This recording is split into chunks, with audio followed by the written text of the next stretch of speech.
చెప్తున్నాను. అయినా కానీ నన్ను వదలలేదు ఎందుకంటే నీ దగ్గర అట్లాంటి ఉపయోగం లేదు. Very good. మీ పేరు సార్? సూపర్ గుడ్ సార్, చాలా బాగా చేశారు సార్.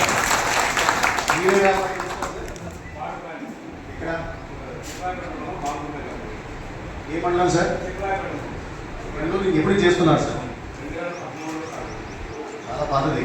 పేరు సార్? బ్రాండ్ పేరు ప్రోడక్ట్ పేరు సార్, ప్రోడక్ట్ పేరు కూర్చోండి సార్.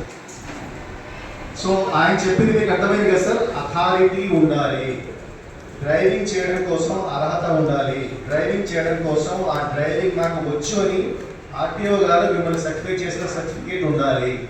అదేవిధంగా మీరు చేస్తున్న ఆహార పదార్థాలకు సంబంధించిన వ్యాపారం కానీ అమ్మకం కానీ స్టోరేజ్ కానీ ట్రాన్స్పోర్ట్ కానీ అది చేయడం కోసం మీ దగ్గర అర్హత ఉంది, మీ దగ్గర ఫెసిలిటీస్ ఉన్నాయి.